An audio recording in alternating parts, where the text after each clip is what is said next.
Soie d'Alessandro Barrico, traduit de l'italien par Françoise Brun. 1. Bien que son père eût imaginé pour lui un brillant avenir dans l'armée, Hervé Joncourt avait fini par gagner sa vie grâce à une profession insolite, à laquelle n'était pas étranger, par une singulière ironie, des traits à ce point aimables qu'ils trahissaient une vague inflexion féminine. Pour vivre, Hervé Joncourt achetait et vendait des vers à soie. On était en 1861. Flaubert écrivait Salammbô, l'éclairage électrique n'était encore qu'une hypothèse, et Abraham Lincoln, de l'autre côté de l'océan, livrait une guerre dont il ne verrait pas la fin. Hervé Joncourt avait 32 ans. Il achetait et il vendait des vers à soie. 2. En réalité, Hervé Joncourt achetait et vendait des vers à soie quand ces vers étaient encore sous la forme de minuscules, d'une couleur jaune ou grise, immobiles et en apparence morts. Sur la seule paume de la main, il pouvait en tenir des milliers. Ce qui s'appelle avoir une fortune entre les mains. Au premier jour de mai, les œufs s'ouvraient, libérant une larve qui, après 30 jours d'alimentation forcenée à base de feuilles de mûrier, travaillait à se réenfermer dans un cocon pour s'en évader ensuite définitivement 2 semaines plus tard, en laissant derrière elle un patrimoine équivalent en fil à 1000 mètres de soie grège et en argent, à une quantité considérable de francs français, à la condition que tout se déroulât dans le respect des règles, et ce qui était le cas pour Hervé Joncourt dans quelques régions du midi de la France. La Ville-Dieu était le nom de la bourgade où vivait Hervé Joncourt. Hélène, celui de sa femme. Il n'avait pas d'enfant. 3.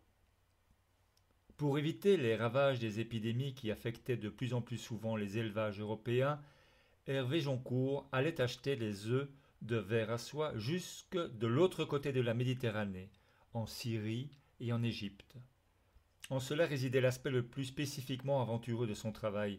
Chaque année, au premier jour de janvier, il partait. Il traversait 1600 milles de mer et 800 kilomètres de terre. Il choisissait les œufs, négociait le prix, achetait. Puis il faisait demi-tour, traversait 800 kilomètres de terre et 1600 milles de mer, et s'en revenait à la Ville-Dieu, en général le premier dimanche d'avril, en général à temps pour la grand-messe. Il travaillait encore 2 semaines à emballer les œufs et à les vendre. Le reste de l'année, il se reposait. 4.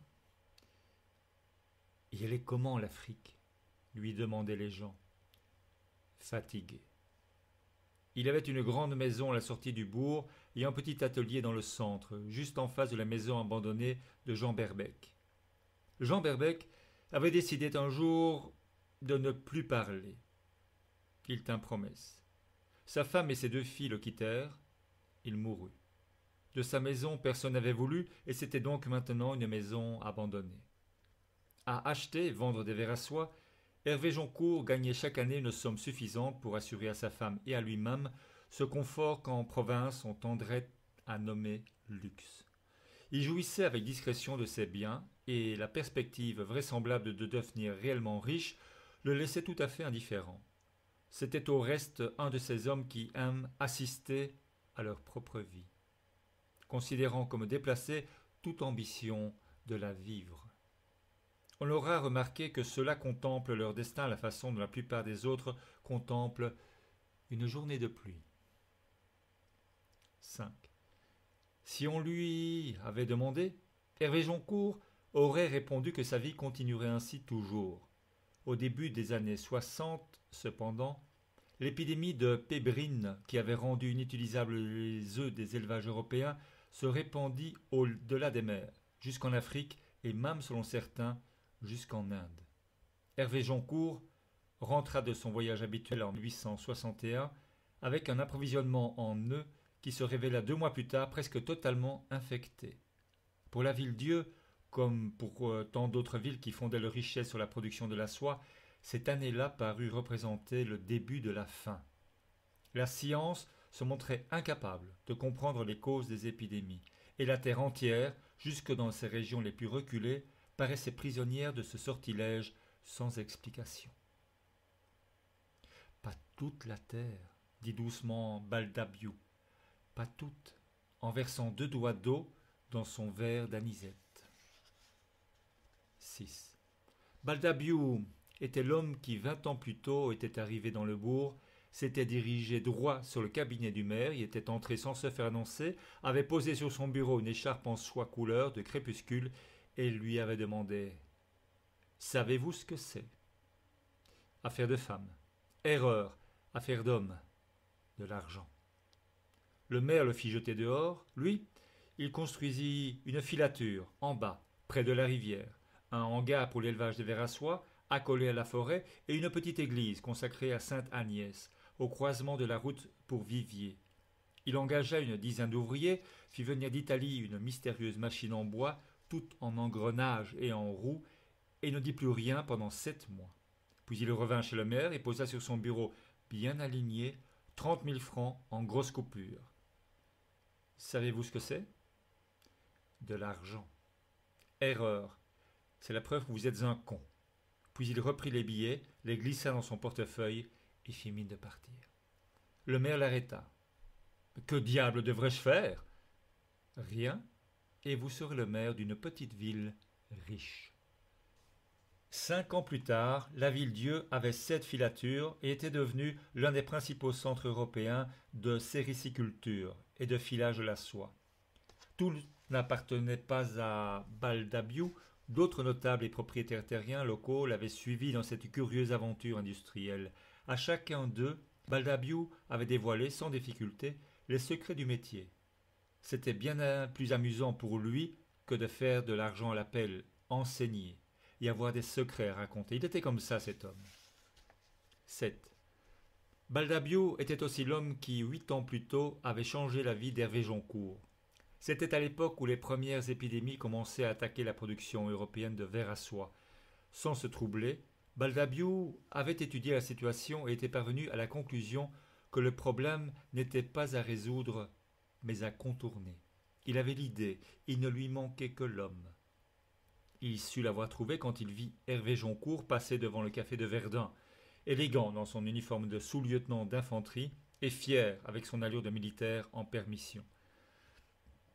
Hervé Joncourt avait 24 ans alors. Baldabiou l'invita chez lui, étala sous ses yeux un atlas rempli de noms exotiques et lui dit « Félicitations, tu as enfin trouvé un travail sérieux, mon garçon. » Hervé Joncourt écouta toute une histoire qui parlait de vers à soie, d'œufs, de pyramides et de voyages en bateau. Puis il dit « Je ne peux pas. » Pourquoi ? Parce que dans 2 jours, ma permission est terminée, je dois rentrer à Paris. Carrière militaire ? Oui, c'est ce que mon père a décidé. Ce n'est pas un problème. Il prit Hervé Joncourt avec lui et l'emmena chez son père. Savez-vous qui c'est ? Mon fils ? Regardez mieux. Le maire se laissa aller contre le dossier de son fauteuil de cuir et commença à transpirer. Mon fils, Hervé, qui dans 2 jours remontera à Paris, où l'attend une brillante carrière dans notre armée, si Dieu et Sainte Agnès le veulent. Exact. Sauf que Dieu est occupé ailleurs et Sainte Agnès déteste les militaires. 1 mois plus tard, Hervé Joncourt partit pour l'Égypte. Il voyagea sur un bateau qui s'appelait l'Adèle. Dans les cabines arrivait l'odeur des cuisines. Il y avait un Anglais qui disait s'être battu à Waterloo. Le soir du 3e jour, on vit des dauphins luire à l'horizon comme des vagues ivres. À la Roulette, le 16 n'arrêtait pas de sortir. Il revint 2 mois plus tard, le 1er dimanche d'avril, à temps pour la grand-messe, avec des milliers d'œufs maintenus par de la ouate dans 2 grandes boîtes en bois. Il avait des tas de choses à raconter. Mais ce que Baldabiou lui dit, quand ils se retrouvèrent seuls, ce fut « Parle-moi des dauphins. » Les dauphins ? La fois où tu les as vus. C'était ça, Baldabiou. Personne ne savait quel âge il pouvait avoir. 8. Pas toute la terre, dit doucement Baldabiou, pas toute, en versant 2 doigts d'eau dans son verre d'anisette. Nuit d'août, passait minuit. À cette heure-là, d'habitude, Verdun avait déjà fermé depuis longtemps. Les chaises étaient renversées, alignées sur les tables. Son comptoir, il avait nettoyé, le reste aussi. Il n'y avait plus qu'à éteindre les lumières et à fermer. Mais Verdun attendait. Baldabio était en train de parler. Assis en face de lui, Hervé Joncourt, une cigarette éteinte aux lèvres, écoutait, immobile. Comme 8 ans plus tôt, il laissait cet homme lui réécrire posément son destin, sa voix lui arrivait faible et claire, rythmée par les gorgées périodiques d'anisette, sans s'interrompre pendant de longues minutes. La dernière chose qu'elle dit fut: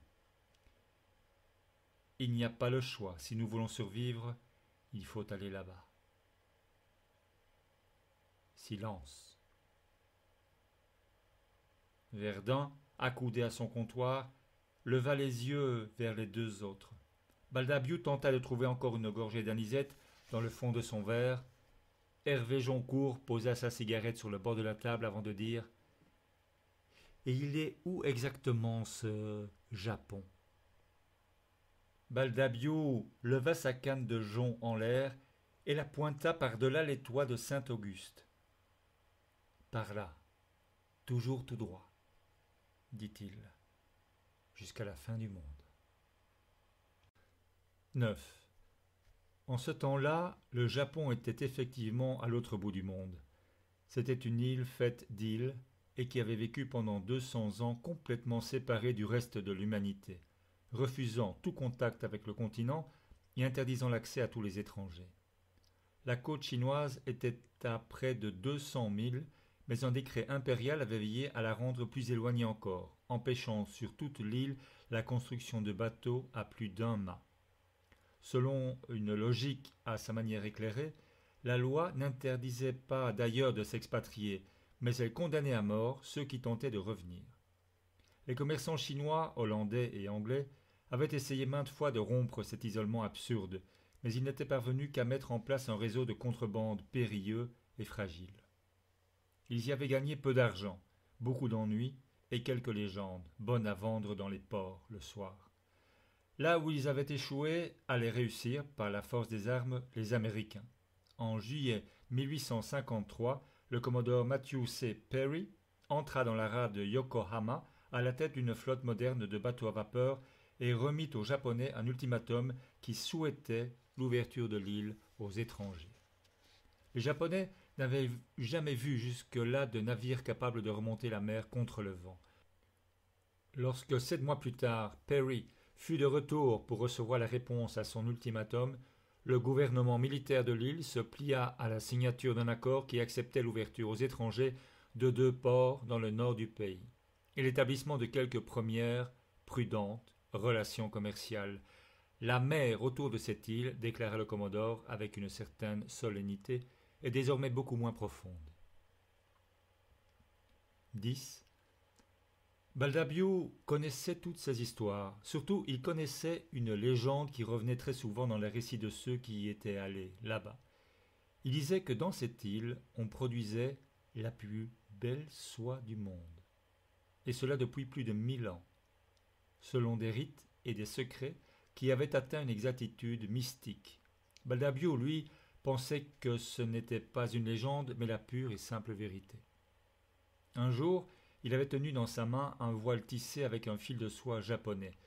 C'était comme ne rien tenir entre ses doigts. Aussi, quand tout parut s'en aller à volo à cause de cette histoire de pébrine et des œufs malades, il pensa ceci. Cette île est pleine de vers à soie, et une île où pendant 200 ans aucun commerçant chinois et aucun assureur anglais n'est parvenu à entrer, est une île où aucune maladie n'entrera jamais.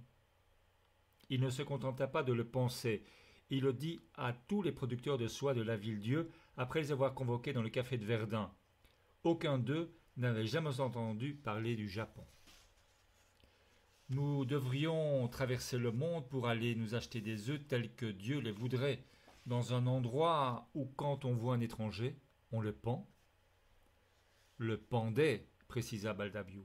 Il ne savait qu'en penser. À l'esprit de l'un d'eux, une objection se présenta. Il doit bien y avoir une raison pour que personne au monde n'ait eu l'idée d'aller acheter ces œufs là-bas. Baldabiou aurait pu bluffer en rappelant que nulle part au monde il n'y avait un autre Baldabiou, mais il préféra dire les choses comme elles étaient. Les Japonais se sont résignés à vendre leurs soies, mais leurs œufs, non. Ils les gardent pour eux, et celui qui essaye d'en faire sortir de l'île commet un crime. Les producteurs de soie de la Ville-Dieu étaient, à des degrés variables, des gentlemen. Jamais ils n'auraient songé à enfreindre une quelconque loi dans leur pays. L'hypothèse de le faire à l'autre bout du monde leur parut, cependant, raisonnablement sensée. 11. On était en 1861. Flaubert finissait Salammbô. L'éclairage électrique n'était encore qu'une hypothèse et Abraham Lincoln, de l'autre côté de l'océan, livrait une guerre dont il ne verrait pas la fin. Les sériciculteurs de la Ville-Dieu se mirent en société et rassemblèrent la somme considérable nécessaire à l'expédition. Il parut à tout logique de la confier à Hervé Joncourt. Quand Baldabiou lui demanda s'il acceptait, il y répondit par une question. « Et il est où exactement ce Japon ?» « Par là, toujours tout droit, jusqu'à la fin du monde. » Il partit le 6 octobre, seul. Aux portes de la Ville-Dieu, il serra contre lui sa femme, Hélène, et lui dit simplement « Tu ne dois avoir peur de rien. » C'était une femme grande, aux gestes lents. Elle portait de longs cheveux noirs qu'elle ne rassemblait jamais sur sa tête. Elle avait une voix superbe. 12.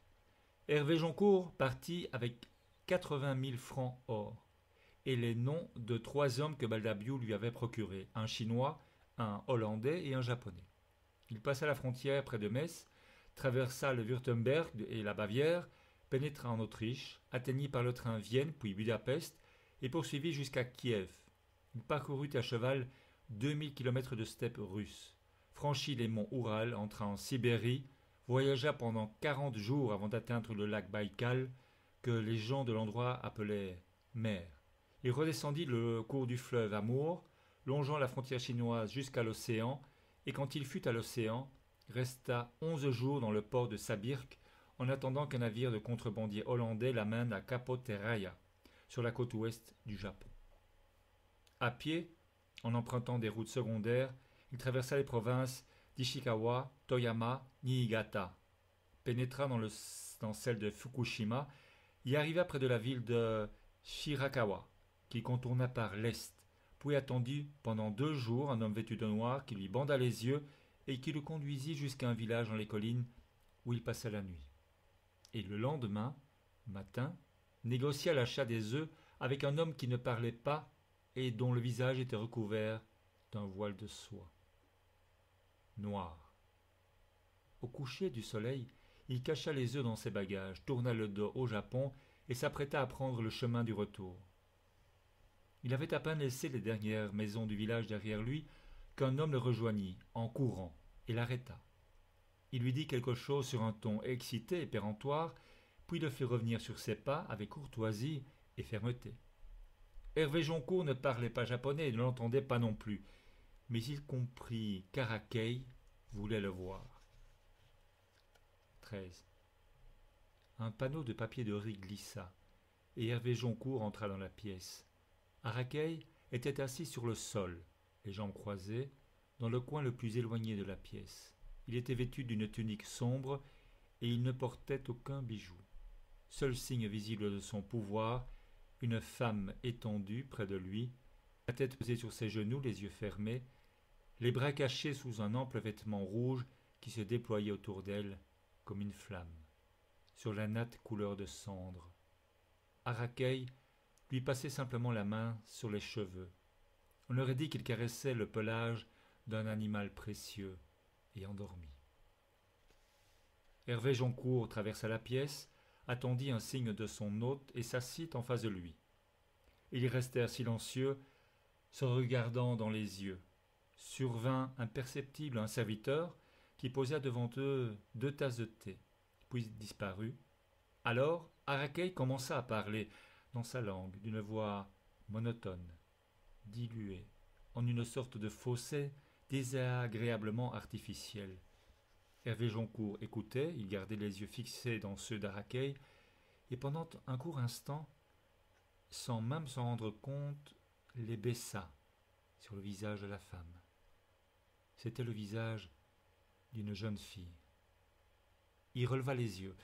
Arrakei s'interrompit, prit une des 2 tasses de thé, la porta à ses lèvres, laissa passer quelques instants et dit « Essayez de me raconter qui vous êtes. » Il le dit en français, en traînant un peu sur les voyelles, avec une voix rauque, vraie.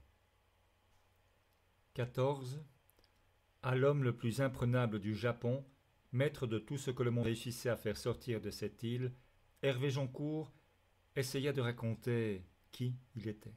Il le fit dans sa propre langue, en parlant lentement, sans savoir exactement si Arrakei pouvait le comprendre.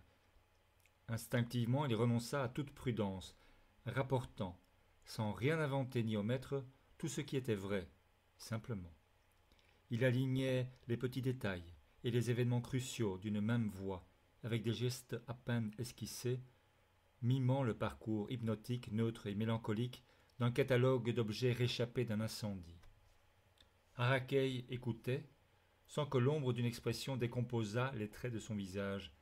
Ses yeux restaient fixés sur les lèvres d'Hervé Joncourt, comme si elles étaient les dernières lignes d'une lettre d'adieu. Dans la pièce, tout était tellement silencieux et immobile que ce qui arriva soudain parut un événement immense. Et pourtant ce n'était rien. Tout à coup, sans bouger le moins du monde, cette jeune fille ouvrit les yeux.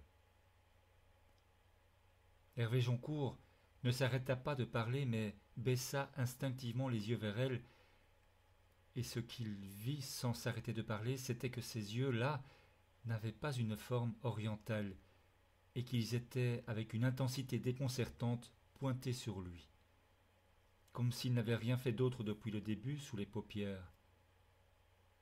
Hervé Joncourt tourna le regard ailleurs, avec tout le naturel dont il fut capable, essayant de continuer son récit sans que rien dans sa voix ne paraisse différent. Il ne s'interrompit que lorsque ses yeux tombèrent sur la tasse de thé, posée sur le sol en face de lui. Il la prit, la porta à ses lèvres et but lentement. Puis il recommença à parler en la replaçant devant lui. 15. La France, les voyages en mer, le parfum des mûriers dans la ville-dieu, les trains à vapeur, la voix d'Hélène. Hervé Joncourt continua à raconter sa vie comme jamais de sa vie il ne l'avait racontée. La jeune fille continua à le fixer avec une violence qui arrachait à chacune de ses paroles l'obligation de sonner comme mémorable. La pièce semblait désormais avoir glissé dans une immobilité sans retour, quand tout à coup, et de façon absolument silencieuse, la jeune fille glissa une main hors de son vêtement et la fit avancer sur la natte devant elle. Hervé Joncourt vit arriver cette tache claire en marge de son champ de vision. Il a vite effleuré la tasse de thé d'Arrakei, puis, absurdement, continué sa progression pour aller s'emparer sans hésitation de l'autre tasse, celle dans laquelle il avait bu, la soulever avec légèreté et l'emporter. Arrakei n'avait pas un seul instant cessé de fixer, sans expression aucune, les lèvres d'Hervé Joncourt. La jeune fille souleva légèrement la tête. Pour la première fois, elle détacha son regard d'Hervé Joncourt et le posa sur la tasse. Lentement, elle la tourna jusqu'à voir sous ses lèvres l'endroit exact où il avait bu. En fermant à demi les yeux, elle but une gorgée de thé. Elle écarta la tasse de ses lèvres, la replaça doucement là où elle l'avait prise, fit disparaître sa main sous son vêtement et reposa sa tête sur les genoux d'Arrakei, les yeux ouverts, fixés dans ceux d'Hervé Joncourt. 16. Hervé Joncourt parla encore longtemps. Il ne s'interrompit que lorsque Arrakei détacha ses yeux de lui et le salua en inclinant le buste. Silence. En français, traînant un peu sur les voyelles avec une voix rauque, vraie, Arrakei dit « Si vous le désirez, ce sera un plaisir pour moi de vous voir revenir. » Pour la première fois, il sourit. « Les œufs que vous avez sont des œufs de poisson. Ils n'ont à peu près aucune valeur. Hervé Joncourt baissa les yeux. Devant lui, il y avait sa tasse de thé. Il la prit et commença à la faire tourner et à l'examiner comme s'il cherchait quelque chose sur le fil coloré de son bord. Quand il eut trouvé ce qu'il cherchait, il y posa ses lèvres et but jusqu'au fond. Puis il reposa la tasse devant lui et dit « Je sais ». Araquei se mit à rire, amusé. « C'est pour cette raison que vous les avez payés avec de l'or faux. » J'ai payé ce que j'ai acheté. Araquei redevint sérieux. « Quand vous sortirez d'ici, vous aurez ce que vous voulez. Quand je sortirai de cette île vivant, vous recevrez l'or qui vous revient. Vous avez ma parole. » Hervé Joncourt n'attendit pas de réponse. Il se leva, recula de quelques pas, puis s'inclina. La dernière chose qu'il vit avant de sortir, ce fut les yeux de la jeune fille, fixés dans les siens, parfaitement muets. 17. 6 jours plus tard, Hervé Joncourt s'embarqua à Takaoka sur un navire de contrebandier hollandais qui le déposa à Sabirk. De là, il remonta la frontière chinoise jusqu'au lac Baïkal, traversa 4000 km de terre sibérienne, franchit les monts Oural, atteignit Kiev et parcourut en train toute l'Europe, d'est en ouest avant d'arriver après 3 mois de voyage en France. Le premier dimanche d'avril, à temps pour la grand-messe, il était aux portes de la ville-dieu. Il s'arrêta, remercia le bon Dieu et entra dans le bourg à pied, comptant ses pas, pour que chacun eût un nom et pour ne plus jamais les oublier. « Elle est comment la fin du monde ?» lui demanda Baldabiou. Invisible. À sa femme Hélène, il offrit en cadeau une tunique de soie que, par pudeur, elle ne porta jamais. Si tu la serrais dans ton poing, tu avais l'impression de ne rien tenir entre tes doigts. 18. Les œufs qu'Hervé Joncourt avait rapportés du Japon, accrochés par centaines sur de petites feuilles d'écorce de mûrier, se révélèrent parfaitement sains. La production de soie dans la région de la Ville-Dieu fut cette année-là extraordinaire, en quantité et en qualité. 2 autres filatures s'ouvrirent, et Baldabiou fit construire un cloître contre la petite église de Sainte-Agnès. Sans qu'on sache bien pourquoi, il avait imaginé rond, et il confia donc le projet à un architecte espagnol qui s'appelait Juan Benítez, et qui jouissait d'une certaine renommée dans le secteur Plaza de Toros. Naturellement, pas de sable au milieu, mais un jardin. Et si c'était possible, des têtes de dauphins, à la place des têtes de taureaux, à l'entrée. Dauphin, Seigneur ? Enfin, Benítez, le poisson. Hervé Joncourt fit quelques comptes et se découvrit riche. Il acheta 30 acres de terre au sud de sa propriété et occupa les mois de l'été à dessiner un parc où ce serait léger et silencieux de se promener. Il imaginait invisible, comme la fin du monde. Chaque matin, il le poussait jusque chez Verdun, où il écoutait les histoires de la petite ville et feuilletait les gazettes arrivées de Paris. Le soir, il restait longtemps assis, sous le porche de sa maison, près de sa femme, Hélène. Elle lisait un livre à voix haute, et il était heureux car il se disait qu'il n'y avait pas de voix plus belle que la sienne au monde. Il eut 33 ans le 4 septembre 1862. Elle pleuvait. Sa vie, devant ses yeux, spectacle tranquille. 19. Tu ne dois avoir peur de rien. Puisque Baldabiou en avait décidé ainsi, Hervé Joncourt repartit pour le Japon le 1er jour d'octobre. Il passa la frontière française près de Metz, traversa le Württemberg et la Bavière, pénétra en Autriche, atteignit par le train Vienne puis Budapest et poursuivit jusqu'à Kiev. Il parcourut à cheval 2000 km de steppe russe, franchit les monts Oural, entra en Sibérie, voyagea pendant 40 jours avant d'atteindre le lac Baïkal que les gens de l'endroit appelaient le démon. Il redescendit le cours du fleuve Amour, longeant la frontière chinoise jusqu'à l'océan, et quand il fut à l'océan, resta 11 jours dans le port de Sabirk en attendant qu'un navire de contrebandier hollandais l'amène à Cabo Terraya, sur la côte ouest du Japon. À pied, en empruntant des routes secondaires, il traversa les provinces d'Ishikawa, Toyama, Niigata. pénétra dans celle de Fukushima et arriva près de la ville de Shirakawa, qu'il contourna par l'est, puis attendit pendant 2 jours un homme vêtu de noir qui lui banda les yeux et les conduisit au village d'Arakei. Quand il put rouvrir les yeux, il trouva devant lui 2 serviteurs qui prirent ses bagages et l'emmenèrent à la lisière d'un bois, où ils lui indiquèrent un sentier puis le laissèrent seul. Hervé Joncourt commença à marcher dans l'ombre que les arbres autour de lui découpaient dans la lumière du jour. Il ne s'arrêta que lorsque la végétation s'ouvrit soudain, un court instant comme une fenêtre, sur le bord du sentier. On voyait un lac, une trentaine de mètres plus bas, et sur la rive de ce lac, accroupie sur le sol, dos tourné, Arakei et une femme, vêtue d'une robe orange, les cheveux dénoués aux épaules. À l'instant où Hervé Joncourt l'aperçut, elle se retourna lentement, un court instant, le temps de croiser son regard. Ses yeux n'avaient pas une forme orientale et son visage était celui d'une jeune fille. Hervé Joncourt recommença à marcher dans l'épaisseur des fourrés, et quand il en sortit, se retrouva au bord du lac.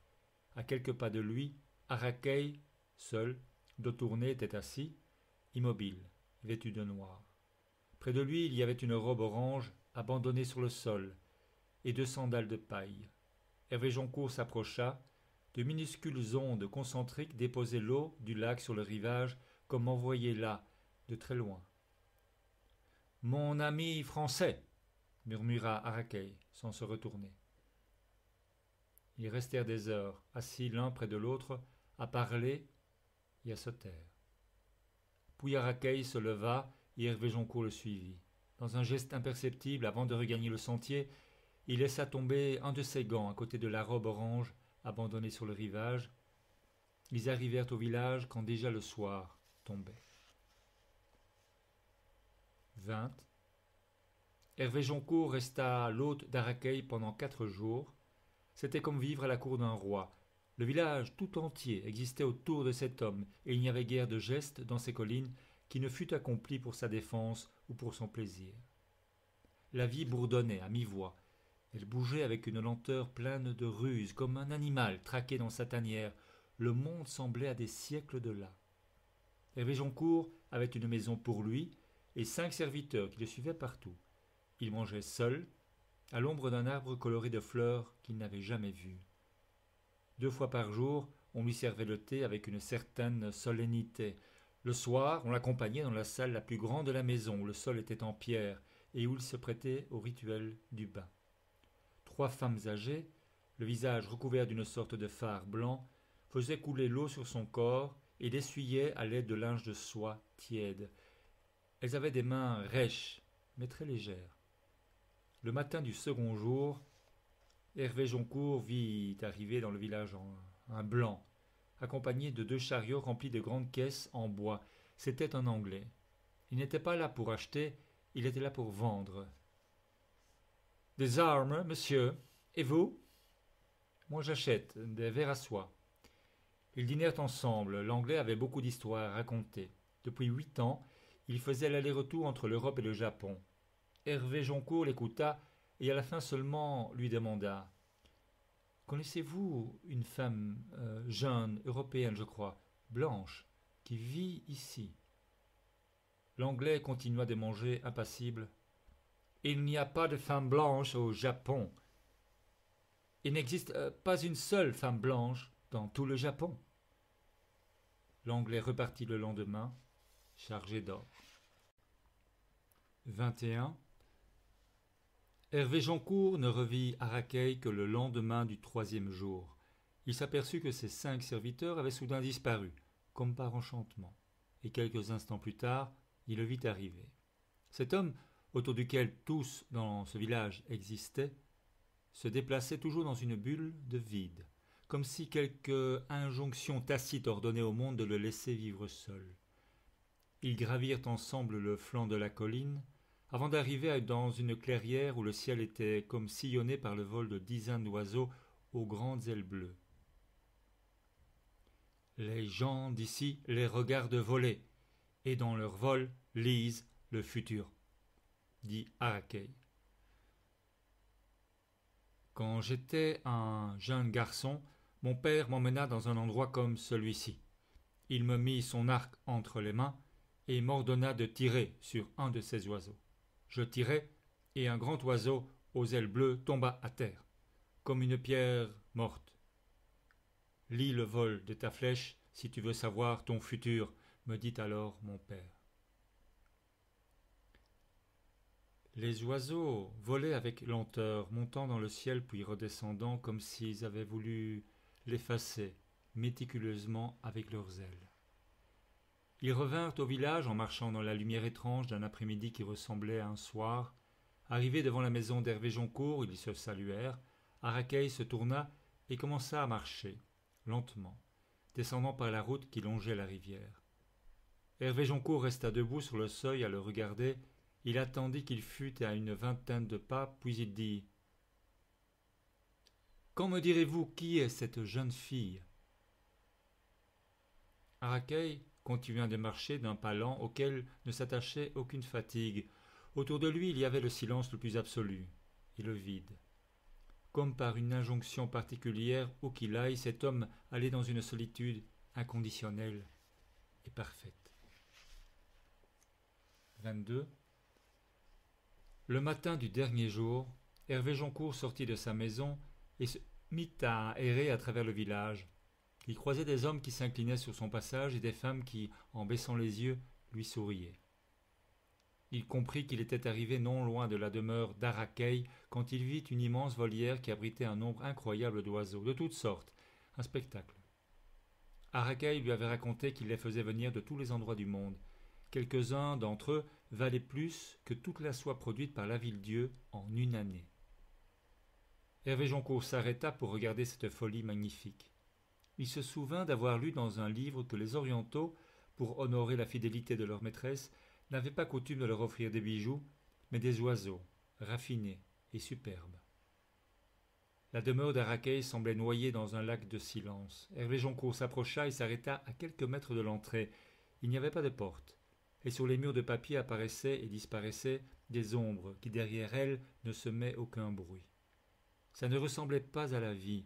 S'il y avait un nom pour tout ceci, c'était théâtre. Sans savoir quoi, Hervé Joncourt s'arrêta pour attendre, immobile, debout, à quelques mètres de la maison. Pendant tout le temps qu'il laissa au destin, les ombres et le silence furent tout ce qui filtra de cette scène singulière. Alors il tourna le dos et se remit à marcher, d'un pas rapide vers chez lui. La tête penchée, il y regardait ses pas, s'aidant ainsi à ne pas penser. 23. Le soir, Hervé Joncourt prépara ses bagages, puis il se laissa conduire dans la grande pièce dallée de pierre pour le rituel du bain. Il s'étendit, ferma les yeux et pensa à la grande volière, gage extravagant d'amour. On posa sur ses yeux un linge mouillé. Cela n'était jamais arrivé avant. Instinctivement, il voulut l'enlever, mais une main s'empara de la sienne et l'immobilisa. Ce n'était pas la main vieille d'une vieille femme. Hervé Joncourt sentit l'eau couler sur son corps, d'abord sur ses jambes, puis le long de ses bras et sur sa poitrine. De l'eau comme de l'huile, et un étrange silence tout autour. Il sentit la légèreté d'un voile de soie venir se poser sur lui, et les mains d'une femme qui l'essuyait en caressant sa peau partout. Ses mains et cette étoffe tissée de rien.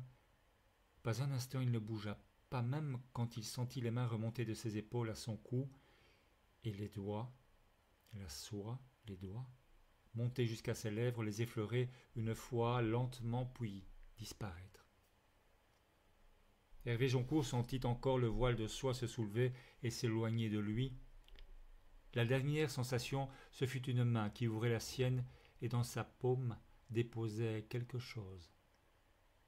Il attendit longtemps, dans le silence, ne bougeant pas, puis lentement il ôta de ses yeux le linge mouillé, presque plus de lumière dans la pièce, personne autour de lui. Il se releva, prit sa tunique qui gisait pliée sur le sol, la jeta sur ses épaules, sortit de la pièce, traversa la maison, arriva devant sa natte et se coucha.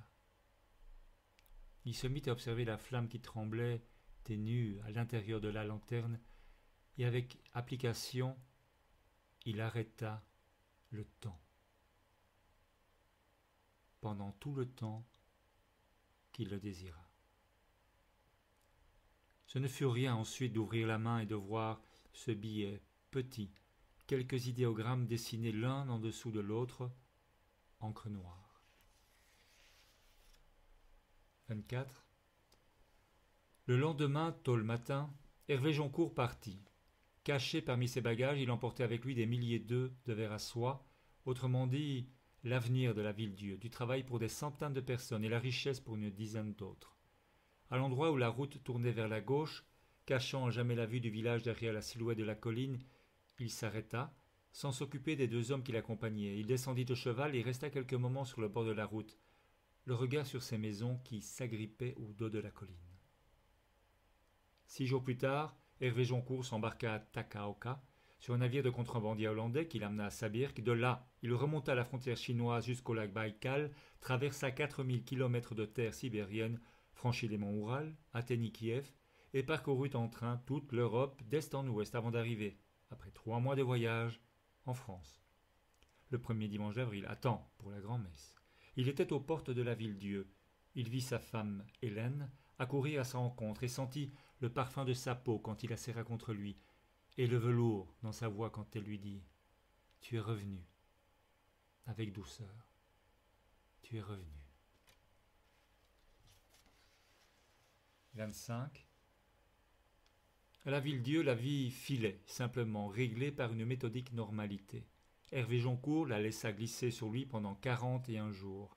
Le 42e, il capitula, ouvrit un tiroir de sa malle de voyage, en sortit une carte du Japon, la déplia et prit la petite feuille qu'il y avait cachée des mois plus tôt. Quelques idéogrammes dessinés l'un en dessous de l'autre, encre noire. Il s'assit à son bureau et resta longtemps à la regarder. Il trouva Baldabiou chez Verdun au billard. Baldabiou jouait toujours seul, contre lui-même, des parties bizarres. Le valide contre le manchot, il les appelait. Il faisait un coup normalement et le coup suivant d'une seule main. Le jour où le manchot gagnera, dit-il, je m'en irai de cette ville. Depuis des années, le manchot perdait. Baldabiou, il faut que je trouve quelqu'un ici qui sache lire le japonais. Le manchot décocha 2 bandes avec un effet rétro.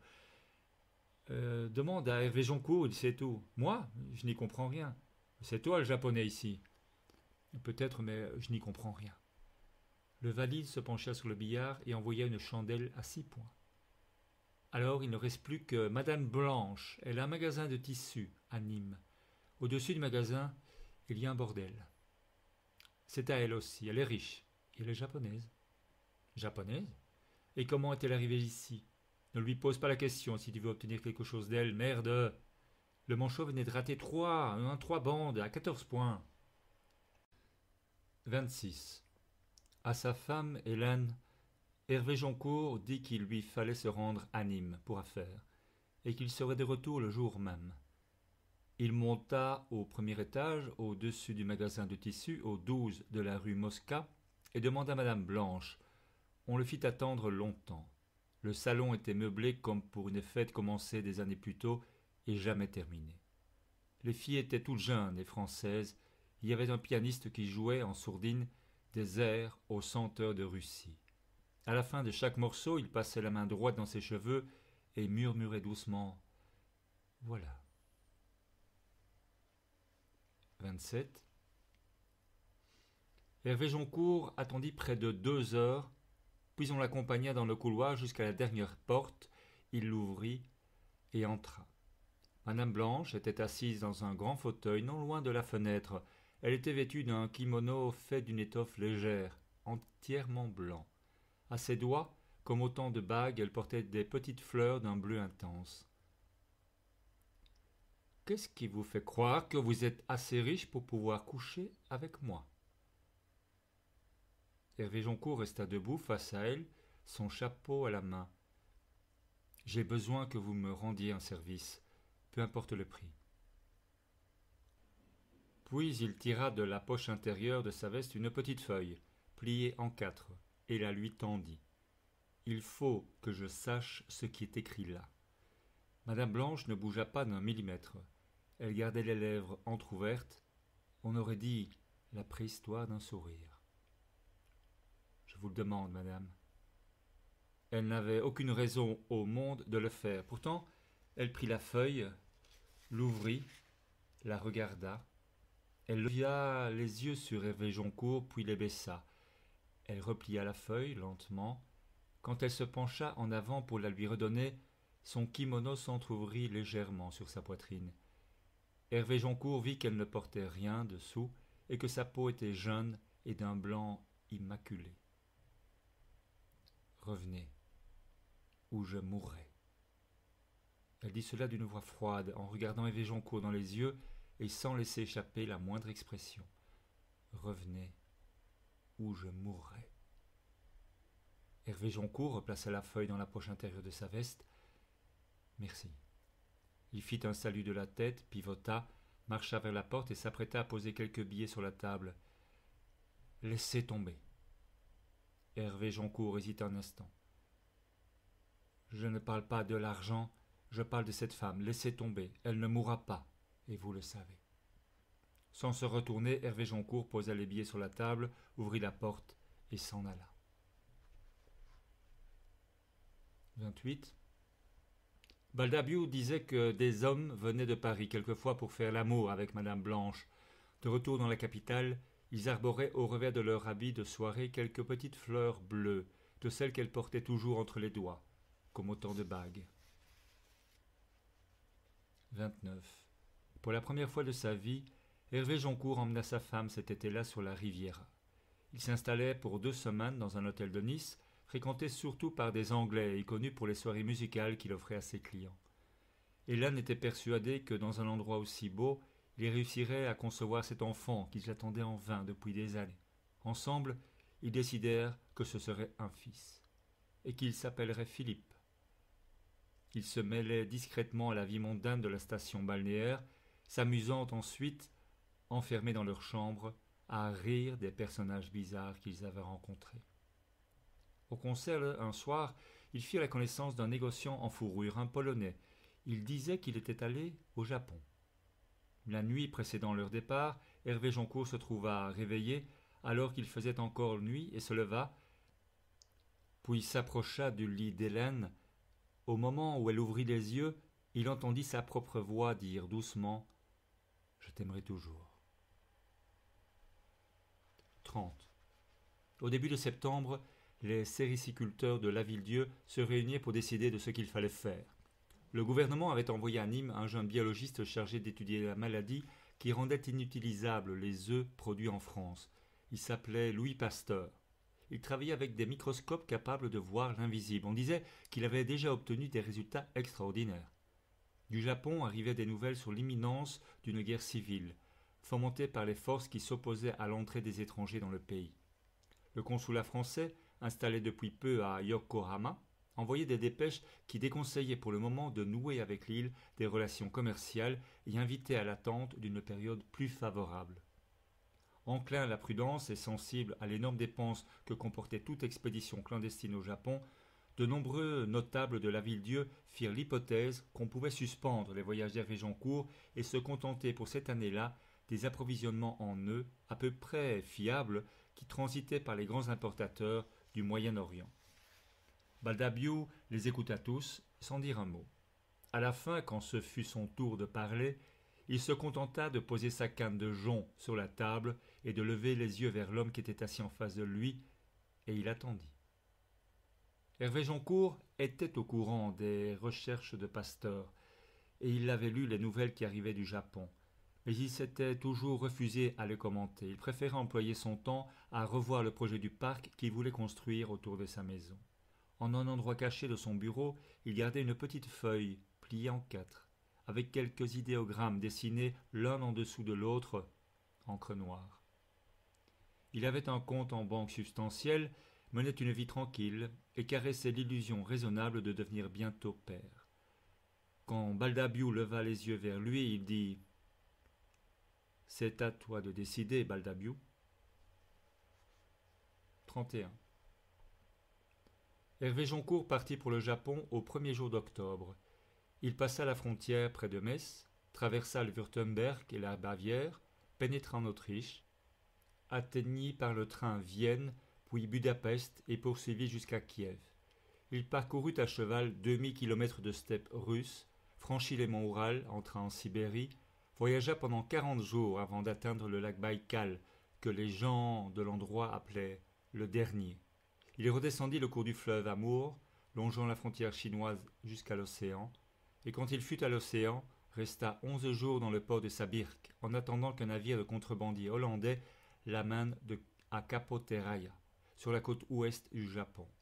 Ce qu'il trouva, ce fut un pays plongé dans l'attente désordonnée d'une guerre qui n'arrivait pas à éclater. Il voyagea pendant plusieurs jours, sans recourir à la prudence habituelle, la carte des pouvoirs et des systèmes de contrôle semblant s'être dissous autour de lui dans l'imminence d'une explosion qui les redessinerait totalement. À Shirakawa, il rencontra l'homme qui devait le conduire chez Arakei. En 2 jours, à cheval, ils arrivèrent en vue du village. Hervé Joncourt y entra à pied, afin que la nouvelle de son arrivée pût le précéder. 32. On le conduisit dans l'une des dernières maisons du village, en haut, à la lisière des bois. 5 serviteurs l'attendaient, il leur confia ses bagages et sortit sur la véranda. À l'extrémité opposée du village, on apercevait le palais d'Arakei, à peine plus haut que les autres maisons, mais entouré de cèdres énormes qui en défendaient la solitude. Hervé Joncourt resta quelques instants à l'observer, comme s'il n'y avait rien d'autre, jusqu'à l'horizon.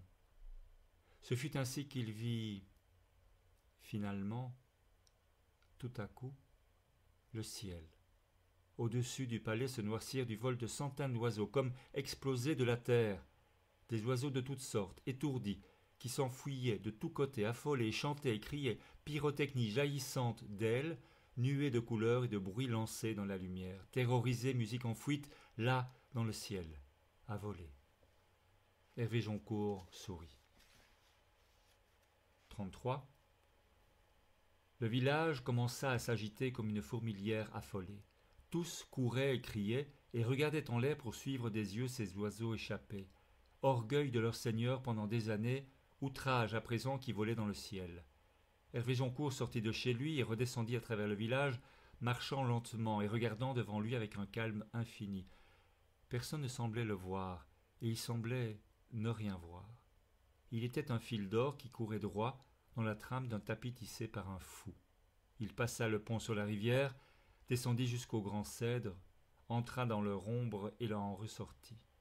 Devant lui, il vit l'immense volière, avec ses portes grandes ouvertes, absolument vides, et devant la volière, une femme.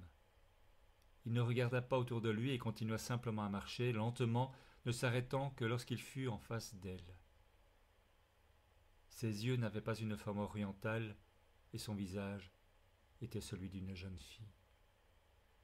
Hervé Joncourt fit un pas vers elle, tendit le bras et ouvrit la main. Sur sa paume, il y avait un billet plié en 4. Elle le vit et son visage tout entier se mit à sourire. Elle posa sa main sur celle d'Hervé Joncourt, serra avec douceur, s'attarda un instant, puis la retira, gardant entre ses doigts ce billet qui avait fait le tour du monde. Elle avait à peine caché dans un pli de son vêtement que la voix d'Arakei se fit entendre. « Soyez le bienvenu, mon ami français. » Il était à quelques pas. Son kimono sombre, ses cheveux noirs, parfaitement rassemblés sur la nuque. Il s'approcha, il se mit à examiner la volière, regardant l'une après l'autre les portes grandes ouvertes. « Ils reviendront. Il est toujours difficile de résister à la tentation de revenir, n'est-ce pas ?» Hervé Joncourt ne répondit pas. Arakei le regarda dans les yeux et très doucement lui dit « Venez. » Hervé Joncourt le suivit. Il fit quelques pas avant de se retourner vers la jeune fille et s'inclina pour la saluer.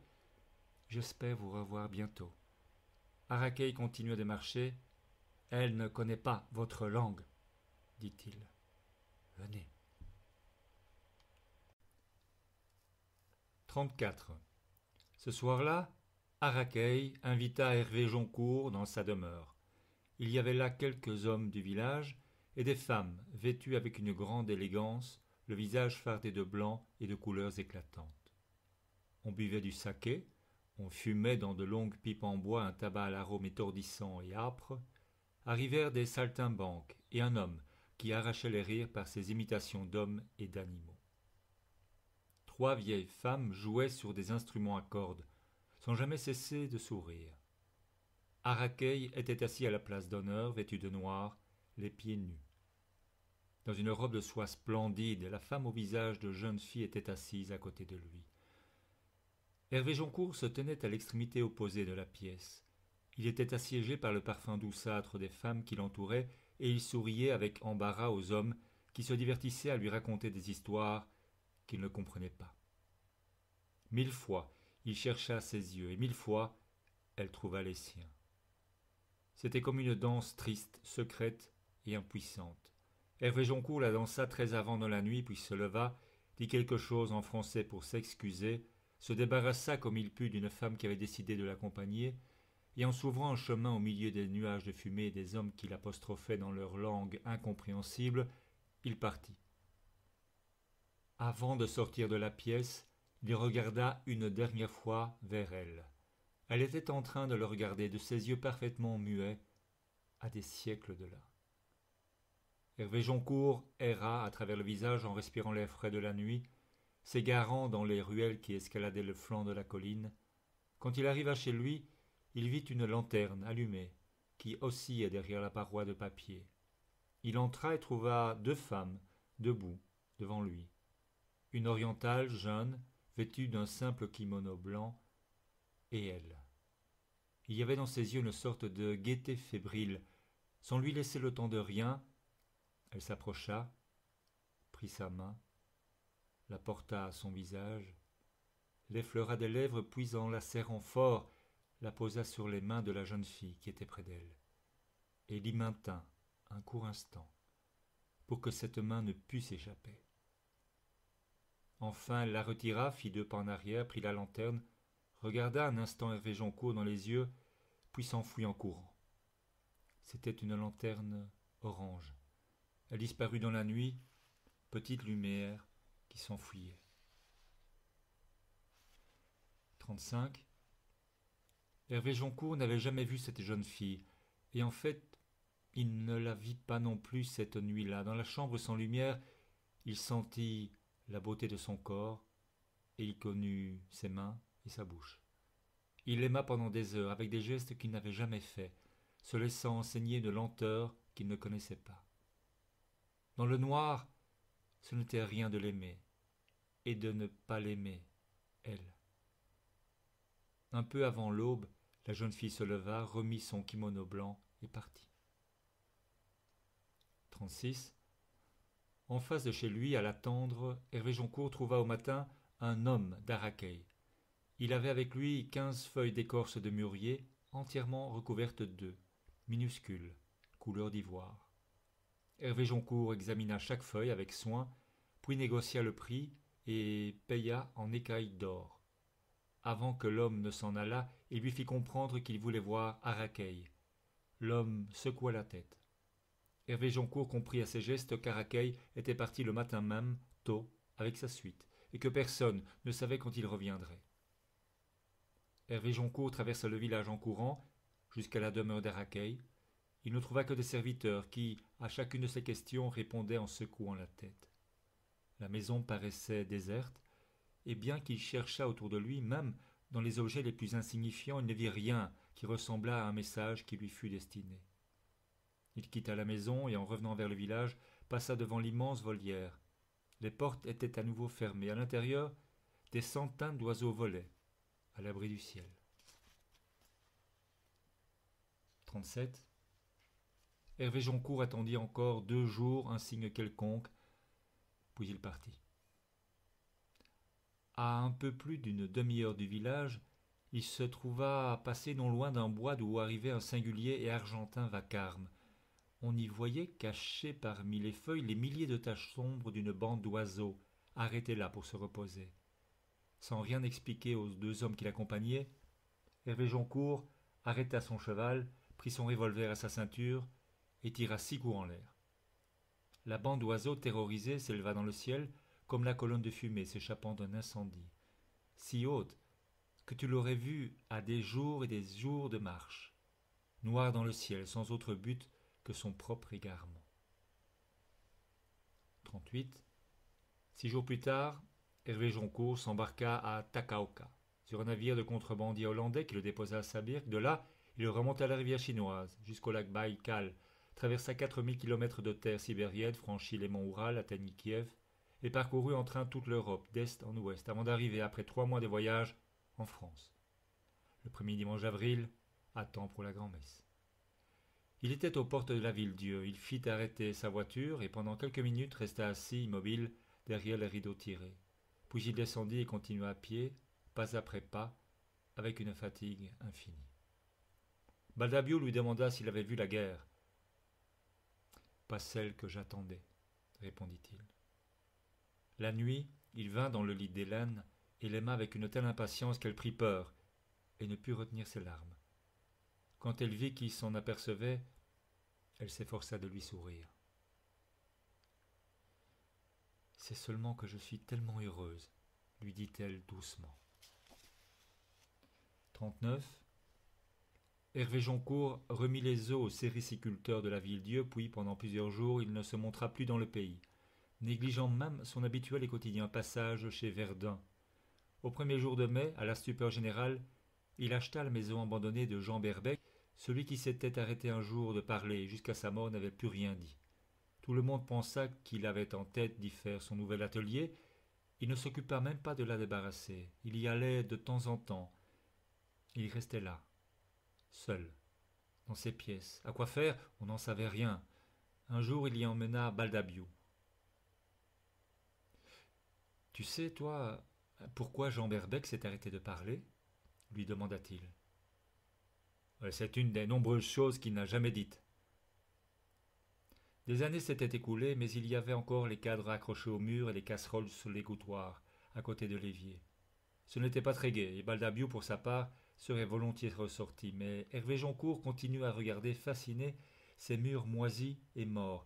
C'était évident, il cherchait quelque chose ici. « Peut-être que ta vie, des fois, elle tourne d'une drôle de manière et qu'il n'y a plus rien à y ajouter, » dit-il. « Plus rien, plus jamais. » Baldabio n'était pas vraiment taillé pour les conversations sérieuses. Il regardait le lit de Jean Berbec. Peut-être que n'importe qui serait devenu muet dans une maison si affreuse. Hervé Joncourt continua pendant des jours encore à mener une vie retirée, se montrant rarement dans le pays et consacrant tout son temps à travailler au projet du parc qu'un jour ou l'autre il construirait. Il noircissait des feuilles et des feuilles de dessins bizarres, on aurait dit des machines. Un soir, Hélène lui demanda « Qu'est-ce que c'est ?»« C'est une volière. »« Une volière ?»« Oui. »« Et pour servir à quoi ?» Hervé Joncourt gardait les yeux fixés sur ses dessins. « Tu la remplis d'oiseaux, le plus que tu peux, et le jour où il t'arrive quelque chose d'heureux, tu ouvres la porte en grand et tu le regardes s'envoler. » 40.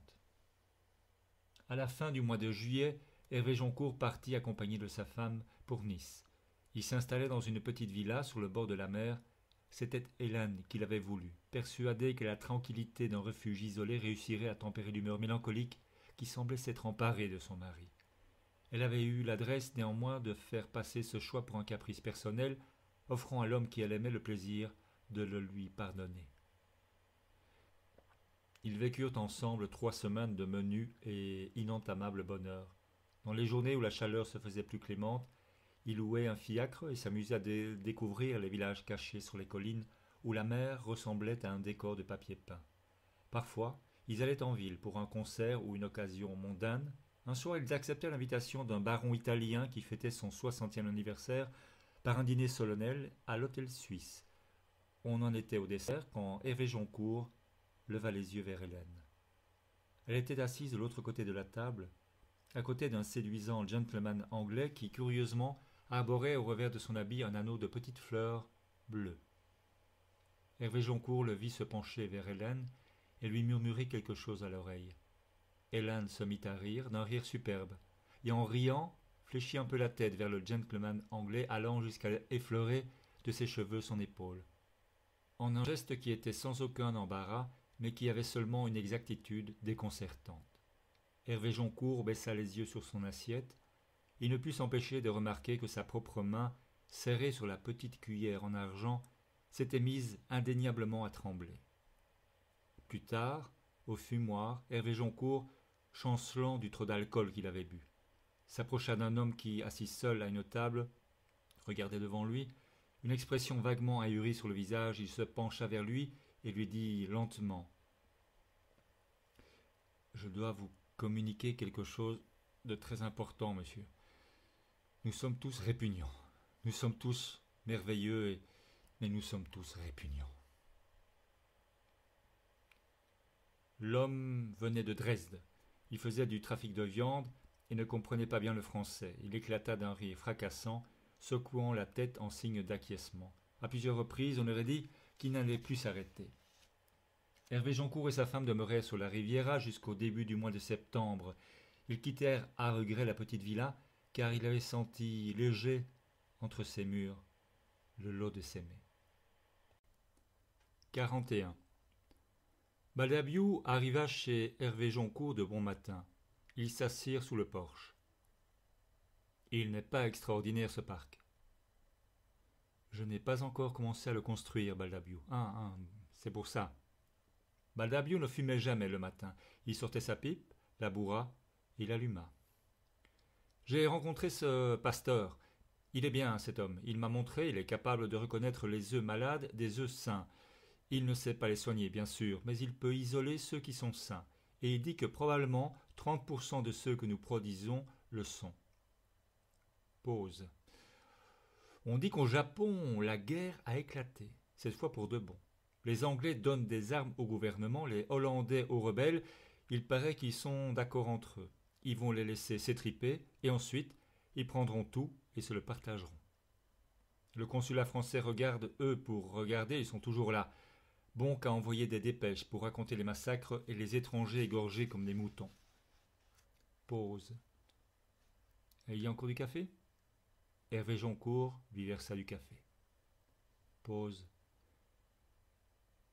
Ces deux Italiens, Ferreri et l'autre, ceux qui sont allés en Chine l'année dernière, ils sont revenus avec 15 000 onces d'œufs, de la bonne marchandise. Ceux de Bollé aussi en ont acheté. Ils disent que c'est de la première qualité. Ils repartent dans un mois. Ils nous ont proposé une affaire intéressante. Ils font des prix honnêtes.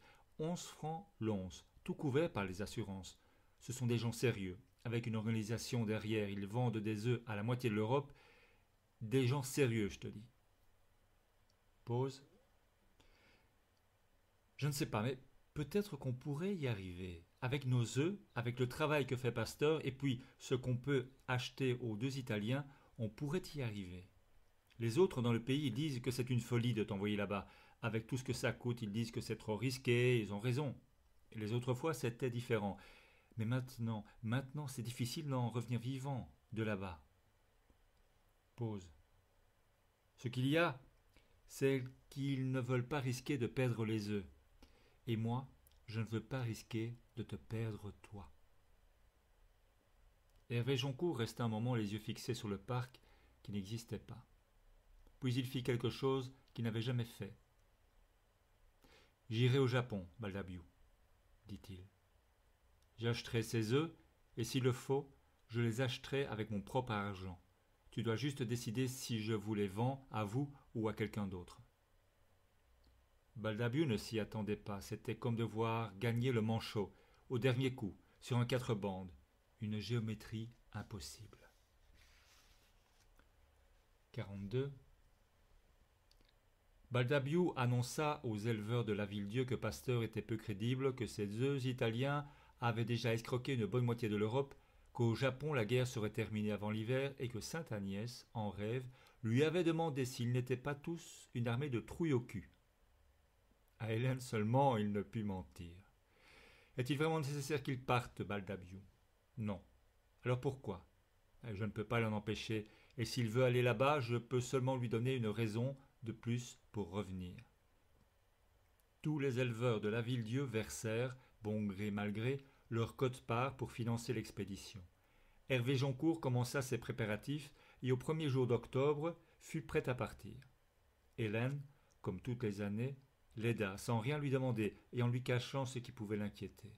Le dernier soir seulement, après avoir éteint la lumière, elle trouva la force de lui dire « Promets-moi que tu reviendras » d'une voix ferme, sans douceur. « Promets-moi que tu reviendras. » Dans le noir, Hervé Joncourt répondit « Je te le promets. » 43. Le 10 octobre 1864, Hervé Joncourt partit pour son 4e voyage au Japon. Il passa la frontière près de Metz, traversa le Wurtemberg et la Bavière, pénétra en Autriche, atteignit par le train Vienne puis du Budapest, et poursuivit jusqu'à Kiev. Il parcourut à cheval 2000 km de steppes russes, franchit les monts Oural, entra en Sibérie, voyagea pendant 40 jours avant d'atteindre le lac Baïkal, que les gens de l'endroit appelaient le Saint. Il redescendit le cours du fleuve Amour, longeant la frontière chinoise jusqu'à l'océan, et quand il fut à l'océan, resta 11 jours dans le port de Sabirk en attendant qu'un navire de contrebandiers hollandais l'amène à Kapoteraya, sur la côte ouest du Japon. À cheval, en empruntant les routes secondaires, il traversa les provinces d'Ishikawa, Toyama, Niigata. Il pénétra dans celle de Fukushima. Quand il arriva à Shirakawa, il trouva la ville à demi détruite et une garnison de soldats du gouvernement qui bivouaquaient dans les ruines. Il contourna la ville par l'est et pendant 5 jours attendit en vain l'émissaire d'Arakei. À l'aube du 6e jour, il partit vers les collines en direction du nord. Il n'avait que quelques cartes approximatives et ce qui lui restait de ses souvenirs. Il erra pendant plusieurs jours jusqu'au moment où il reconnut une rivière, puis un bois, puis une route. Au bout de la route, il trouva le village d'Arakei, entièrement brûlé, les maisons, les arbres, tout. Il n'y avait plus rien, pas âme qui vive. Hervé Joncourt resta immobile, regardant l'énorme brasier éteint. Il avait derrière lui une route longue de 8000 km et devant lui rien. Brusquement, il vit ce qu'il croyait invisible, la fin du monde. 44. Hervé Joncourt resta pendant des heures au milieu des ruines. Il n'arrivait pas à partir, bien qu'il sût que chaque heure perdue là pouvait signifier le désastre pour lui et pour la ville-dieu tout entier. Il n'avait pas les œufs, et même s'il en avait trouvé, il ne lui restait plus que 2 petits mois pour traverser le monde avant qu'il n'éclose, se transformant en un tas de larves inutiles. Même un seul jour de retard pouvait signifier la fin. Il le savait, et pourtant il n'arrivait pas à partir. Il resta donc là, jusqu'au moment où il se passa quelque chose de surprenant et d'absurde. Du néant, tout à coup, surgit un jeune garçon, vêtu de haillons. Il marchait lentement, fixant l'étranger avec la peur dans les yeux. Hervé Joncourt ne bougea pas. Le garçon fit encore quelques pas et s'arrêta. Ils restèrent là, à se regarder, à quelques mètres l'un de l'autre. Puis le garçon prit quelque chose sous ses haillons, s'approcha d'Hervé Joncourt en tremblant de peur et le lui tendit. Un gant. Hervé Joncourt revit la rive d'un lac et une robe orangée abandonnée par terre et les petites ondes qui déposaient l'eau sur le bord, comme envoyées là de très loin. Il prit le gant et sourit au garçon. « C'est moi, le Français, l'homme de la soie, le Français. Tu comprends ? C'est moi. » Le garçon cessa de trembler. « Français !» Il avait les yeux brillants, mais il riait. Il commença à parler, criant presque, et à courir en faisant signe à Hervé Joncourt de le suivre. Il disparut dans un sentier qui pénétrait dans le bois en direction des montagnes. Hervé Joncourt ne bougea pas. Il tournait ce gant entre ses mains comme s'il était la seule chose qui lui fût restée d'un monde englouti. Il savait que maintenant c'était trop tard et qu'il n'avait pas le choix. Il se leva lentement. Il s'approcha de son cheval, monta en selle, puis fit quelque chose de bizarre. Il serra les talons contre le ventre de l'animal et partit en direction du bois derrière le garçon, de l'autre côté de la fin du monde. 45. Ils voyagèrent pendant plusieurs jours, remontant vers le nord à travers les montagnes. Hervé Joncourt ignorait où ils allaient, mais il laissa le garçon le guider, sans tenter de l'interroger. Ils rencontrèrent 2 villages. Les gens se cachaient dans les maisons, les femmes se sauvaient. le garçon s'amusait comme un fou à leur crier après des choses incompréhensibles. Il n'avait pas plus de 14 ans. Il n'arrêtait pas de souffler dans un petit instrument en roseau dont il tirait les cris de tous les oiseaux du monde. On aurait dit qu'il vivait le plus beau moment de sa vie. Le 5e jour, ils arrivèrent en haut d'un col. Le garçon désigna un point devant eux, sur la route qui descendait dans la vallée. Hervé Joncourt prit sa longue vue, et ce qu'il vit était une sorte de cortège, des hommes armés, des femmes et des enfants, des chariots, des animaux, un village entier sur les chemins. Il vit, à cheval, vêtu de noir, Araqueil. Derrière lui se balançait une chaise à porteur fermée sur les 4 côtés par des pièces d'étoffe aux couleurs éclatantes. 46. Le petit garçon descendit du cheval, dit quelque chose et se sauva. Avant de disparaître parmi les arbres, il se retourna et resta là un instant, cherchant un geste pour dire que ça avait été un très beau voyage. « C'était un très beau voyage !» lui cria Hervé Joncourt. Toute la journée, Hervé Joncourt suivit de loin la caravane. Quand il la vit s'arrêter pour la nuit, il continua d'avancer sur la route jusqu'à ce que 2 hommes armés viennent à sa rencontre, qui prirent son cheval et ses bagages et l'emmenèrent dans une tente. Il attendit longtemps. Puis Araqueil arriva. Il ne le salua pas, il ne s'assit pas non plus. « Comment êtes-vous arrivé jusqu'ici, Français ?» Hervé Joncourt ne répondit pas. « Je vous ai demandé qui vous a amené jusqu'ici. » Silence. « Il n'y a rien ici pour vous. Il n'y a que la guerre. Et ce n'est pas la vôtre. Allez-vous-en. » Hervé Joncourt sortit une petite bourse de cuir, l'ouvrit et la vida sur le sol, des écailles d'or. La guerre est un jeu qui coûte cher. Vous avez besoin de moi, et moi, j'ai besoin de vous. Araqueil ne regarda même pas l'or répandu sur le sol, il tourna le dos et s'en alla. 47. Hervé Joncourt passa la nuit en bordure du camp. Personne ne lui parla, personne ne semblait le voir. Les gens dormaient par terre, près des feux. Il y avait 2 tentes seulement. Près de l'une d'elles, Hervé Joncourt vit la chaise à porteur, vide, accrochée aux 4 coins de petites cages d'oiseaux. Aux mailles des cages pendaient de petites clochettes d'or, elles tintaient légères dans la brise de la nuit. 48. Quand il se réveilla, il vit autour de lui le village qui s'apprêtait à se remettre en route. Il n'y avait plus les tentes, la chaise à porteur était encore là, ouverte, les gens montaient dans les chariots, en silence. Il se leva, regarda longuement autour de lui, mais les yeux qui croisaient les siens avaient tous une forme orientale et se baissaient aussitôt. Il vit des hommes armés et des enfants qui ne pleuraient pas. Il vit les visages muets qu'ont les gens quand ils sont en fuite. Il vit un arbre au bord de la route et accroché à une branche, pendu, le garçon qui l'avait amené jusque-là. Hervé Joncourt s'approcha et resta là un moment à le regarder comme hypnotisé. Puis il dénoua la corde attachée à l'arbre, recueillit le corps du jeune garçon, l'étendit sur le sol et s'agenouilla près de lui. Il n'arrivait pas à détacher ses yeux de ce visage. C'est ainsi qu'il ne vit pas le village se remettre en chemin, mais entendit seulement, comme de très loin, le bruit de cette procession qui le frôlait, remontant la route. Il ne leva pas les yeux, même quand il entendit la voix d'Araqueil, à 2 pas de lui, qui disait « Le Japon est un très ancien pays, le saviez-vous. Sa loi est très ancienne. Elle dit qu'il existe 12 crimes pour lesquels il est permis de condamner un homme à mort. Et l'un de ces crimes est d'accepter de porter un message d'amour pour sa maîtresse. » Hervé Joncourt ne quitta pas des yeux le visage du jeune garçon tué. Il ne portait aucun message d'amour. C'est lui qui était un message d'amour. Hervé Joncourt sentit quelque chose appuyé contre sa nuque et lui faire courber la tête vers le sol. « C'est un fusil, Français. Je vous demande de ne pas lever les yeux. »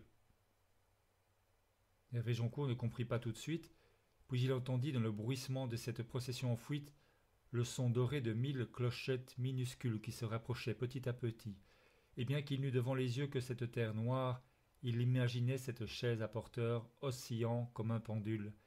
Il la voyait presque remonter le chemin mètre par mètre et se rapprocher, lente mais implacable. Portée par ces sons qui deviennent de plus en plus forts, insupportablement forts et de plus en plus proches. Proche à le frôler, un vacarme doré là devant lui, exactement devant lui, maintenant, à cet instant précis, devant lui. Hervé Joncourt releva la tête. Des étoffes merveilleuses, des tissus de soie, tout autour de la chaise à porteur, 1000 couleurs, orange, blanc, ocre, argent, pas la moindre ouverture dans ce nid magnifique, juste le bruissement de ces couleurs ondoyant dans l'air, impénétrable, plus légère que rien. Hervé Joncourt n'entendit pas une explosion faucher sa vie. Il sentit ces sons s'éloigner, le canon du fusil s'écarter, et la voix d'Arakeil dire doucement « Allez-vous-en, Français, et ne revenez plus jamais. » 49. Seulement le silence sur la route. Le corps d'un jeune garçon par terre, un homme agenouillé jusqu'aux dernières lueurs du jour. 50. Hervé Joncourt mit 11 jours pour atteindre Yokohama.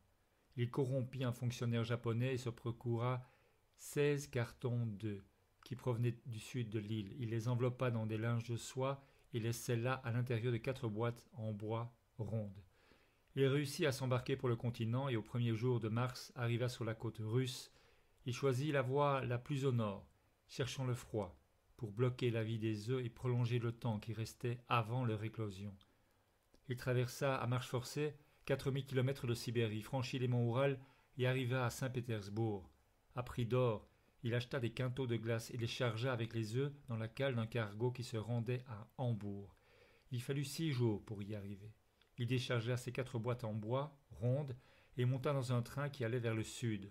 Au bout de 11 heures de voyage, juste à la sortie d'un village appelé Eberfeld, le train s'arrêta pour faire provision d'eau. Hervé Joncourt regarda autour de lui. Un soleil estival brillait sur le vert des champs de blé et sur le monde entier. En face de lui était assis un négociant russe. Il avait ôté ses chaussures et s'éventait avec la dernière page d'un journal écrit en allemand. Hervé Joncourt le regarda. Il vit les taches de sueur sur sa chemise et les gouttes qui perlaient à son front et sur son cou. Le Russe dit quelque chose en riant. Hervé Joncourt lui sourit, se leva, prit ses bagages et descendit du train. Il le remonta jusqu'au dernier wagon, un fourgon de marchandises qui transportait du poisson et de la viande conservée dans la glace. L'eau dégoulinait comme une cuvette transpercée par des milliers de projectiles. Il ouvrit la porte du fourgon, monta sur la plateforme et prit l'une après l'une ses boîtes en bois rondes, les emporta à l'extérieur et les posa par terre, à côté des rails. Puis il referma la porte et attendit. Quand le train fut prêt à partir, on lui hurla de faire vite et de remonter. Il répondit en hochant la tête et en envoyant un salut. Il vit le train s'éloigner pour disparaître. Il attendit de ne plus entendre un seul bruit. Puis il se pencha sur une des boîtes, fit sauter les cachets et l'ouvrit. Il procéda de même avec chacune des 3 autres, lentement, soigneusement. Des millions de larves, mortes. On était le 6 mai 1865. 51. Hervé Joncourt entra à la Ville-Dieu 9 jours plus tard. Sa femme, Hélène, vit de loin la voiture remonter l'allée ombragée de la maison. Elle se dit qu'elle ne devait pas pleurer et qu'elle ne devait pas s'enfuir. Elle descendit jusqu'à la porte d'entrée, l'ouvrit et s'arrêta sur le seuil. Quand Hervé Joncourt arriva près d'elle, elle sourit. Il la serra dans ses bras et lui dit doucement « Reste avec moi, je te le demande. » La nuit, ils veillèrent tard, assis sur la pelouse devant la maison, l'un près de l'autre. Hélène parla de la Ville-Dieu et de tous ces mois passés à attendre, et aussi des derniers jours, horribles.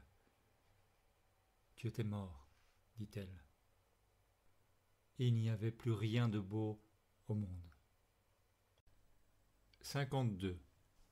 Dans les fermes à la Ville-Dieu, Les gens regardaient les mûriers couverts de feuilles et voyaient leurs ruines. Baldabio avait trouvé un approvisionnement en œufs, mais les larves mouraient dès qu'elles sortaient à la lumière. La soie grège, obtenue à partir des rares qui avaient survécu, suffisait à peine à faire travailler 2 des 7 filatures que comptait le pays. « Tu n'aurais pas une idée ?» demanda Baldabio. « Une, » répondit Hervé Joncourt. Il fit savoir le lendemain qu'il avait l'intention, cet été-là, de commencer la construction du parc autour de sa maison. Il engagea des hommes et des femmes dans le bourg par dizaines.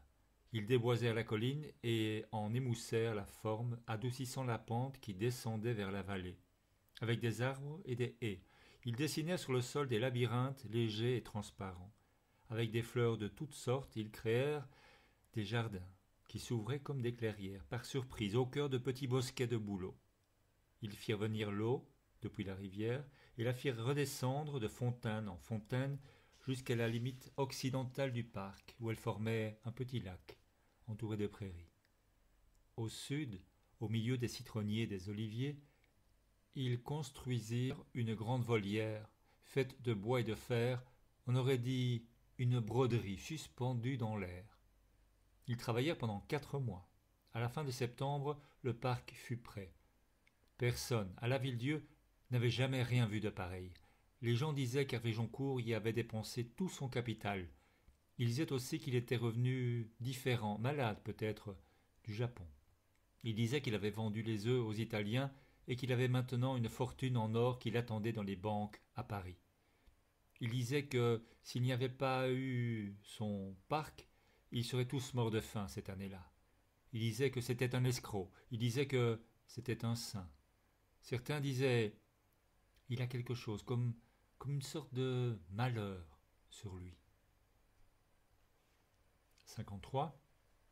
Tout ce qu'Hervé Joncourt dit de son voyage fut que les œufs avaient éclos dans un village près de Cologne et que ce village s'appelait Eberfeld.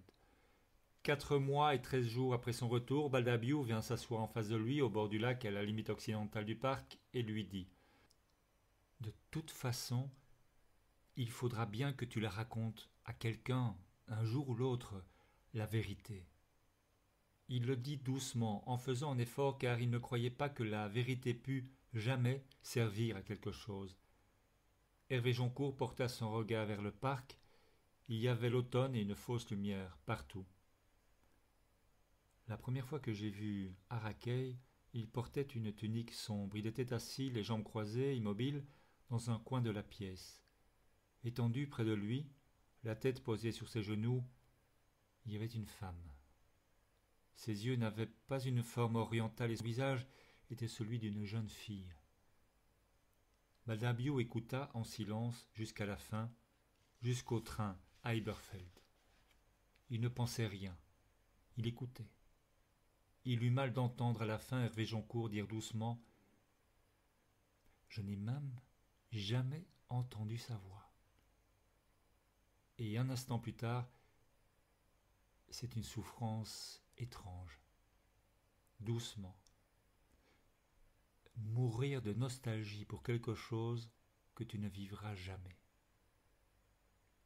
Ils remontèrent le parc en marchant côte à côte. La seule chose que dit Baldabio, ce fut « Ah, mais pourquoi diable fait-il ce froid de canard ?»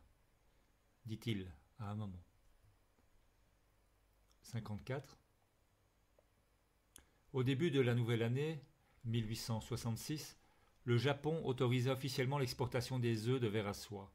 Pendant la décennie suivante, la France irait jusqu'à importer pour 10 millions de francs d'œufs japonais.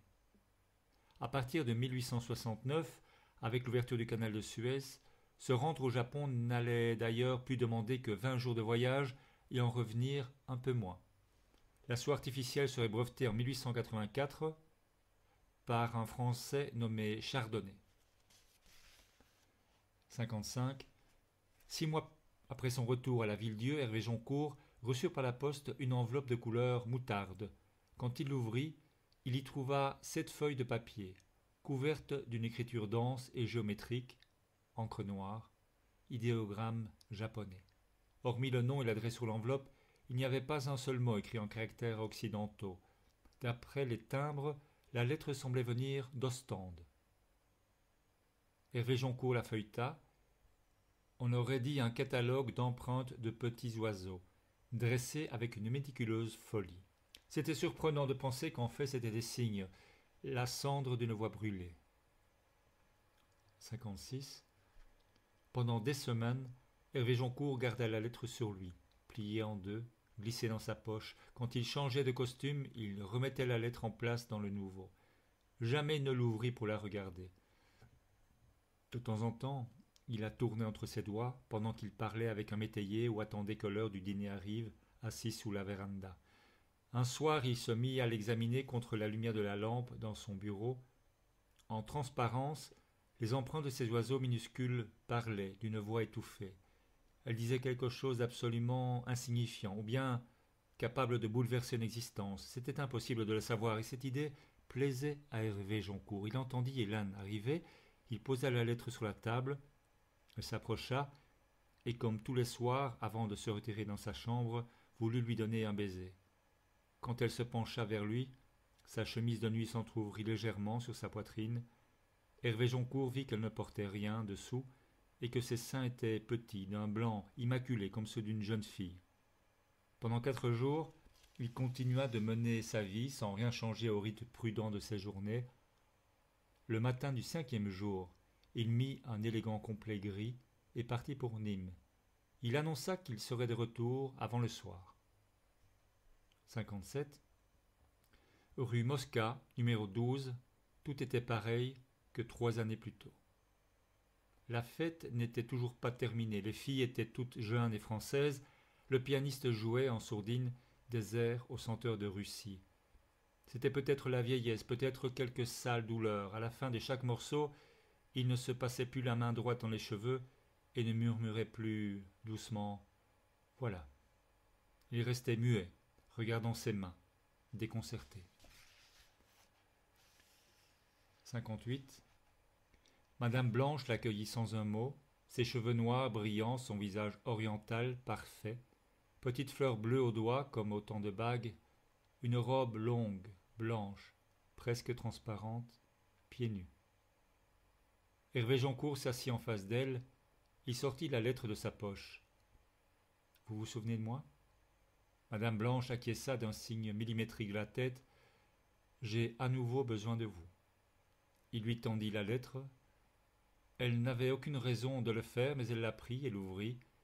Elle regarda les 7 feuillets, l'un après l'autre, puis elle leva les yeux vers Hervé Joncourt.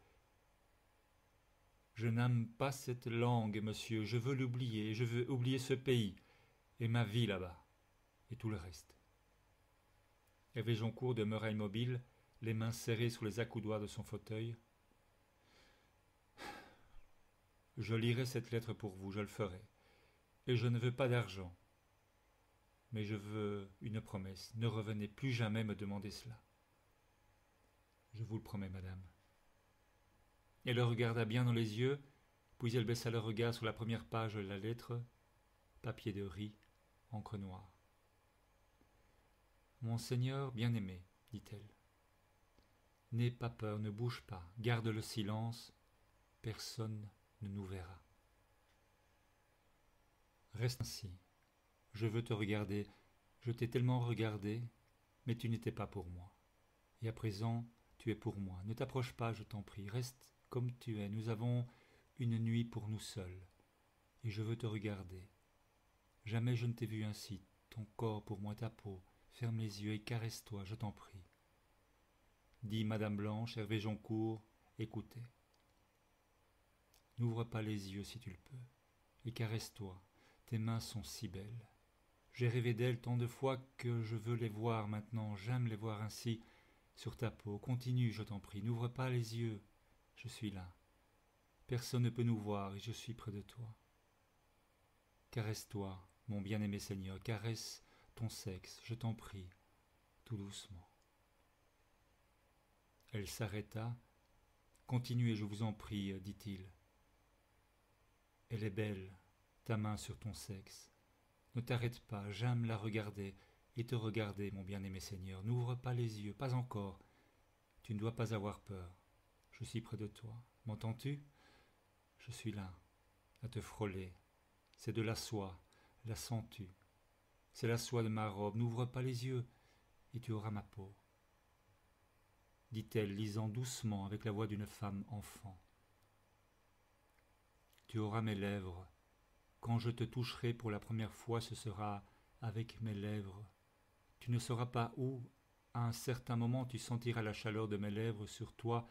Tu ne sauras pas où, si tu n'ouvres pas les yeux. Ne les ouvre pas.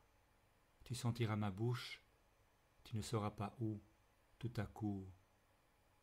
Il écoutait immobile de la pochette de son complet gris dépassé un mouchoir blanc, immaculé. Ce sera peut-être dans tes yeux. J'appuierai ma bouche sur tes paupières et sur tes cils. Tu sentiras la chaleur pénétrer à l'intérieur de ta tête et mes lèvres dans tes yeux, dedans. Ou bien ce sera sur ton sexe. J'appuierai mes lèvres là et je les entr'ouvrirai en descendant peu à peu.